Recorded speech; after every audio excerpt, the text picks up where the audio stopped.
All right, now the curve we have given to us is this one right here. And again, the objective is the same. I need to take a derivative of this curve, and I need to take an integral of this curve. So again, as I said before, I like to start with the derivative just because I find it easier. So let's start at the beginning. We've got a nice easy spot right here where we've got a straight line essentially. So right here the function is increasing, so the derivative should be positive.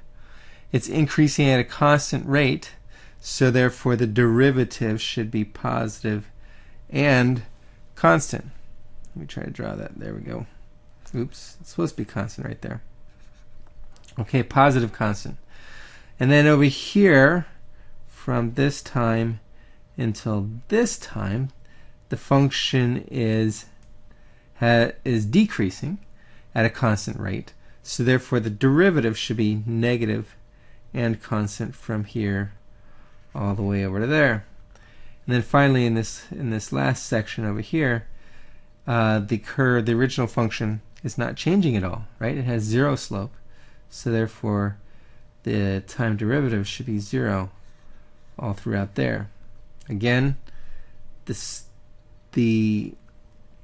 slope is changing fairly abruptly, but nonetheless there are still no sharp corners there. So I'm going to say the slope or the derivative changes continuously between here and there.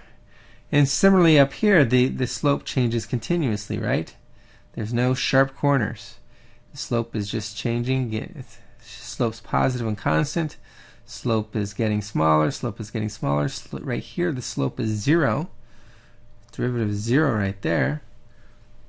And then the slope becomes negative. So, and it does so in a continuous way. So this derivative curve should look something like that.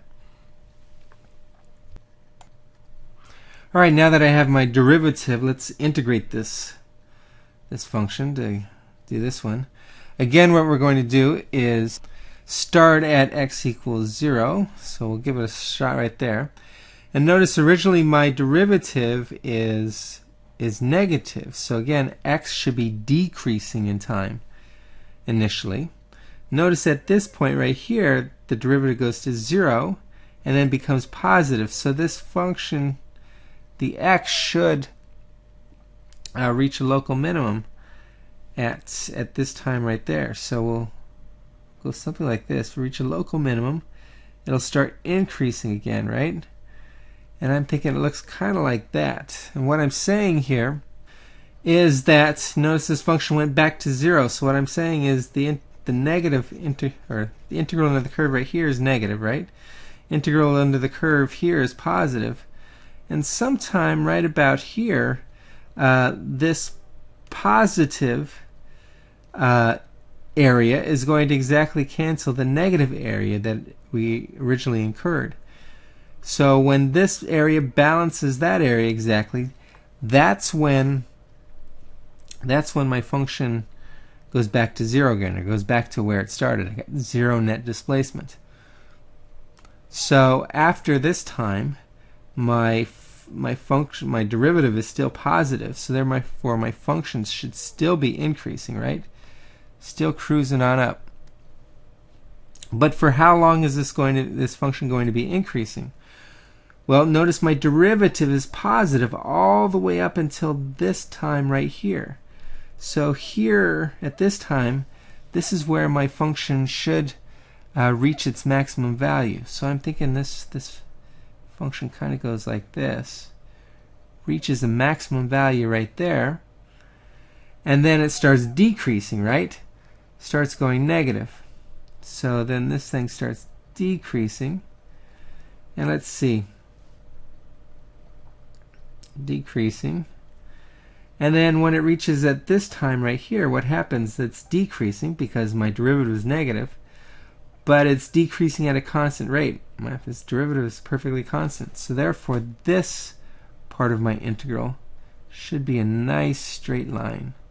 Something kind of like that. Cool. I'm thinking my net area is positive still. So if I look at take this negative area, take all this positive area, so all that's positive, and then start going negative again. My guess is this positive area is probably bigger than these two negatives. And if that's the case, and again it's kind of hard to eyeball right here, but if that's the case, then my derivative should end up being positive. Right here we're positive, so we're saying the net area is positive. And there's my integral. I'm thinking it looks pretty good. Remember, I reach a maximum right here when my derivative is 0, and I also reach a minimum right here where my derivative is 0. Getting these maxima and minima to line up with 0 derivatives, that's very important. I will be grading upon that. Alright, so that ends it.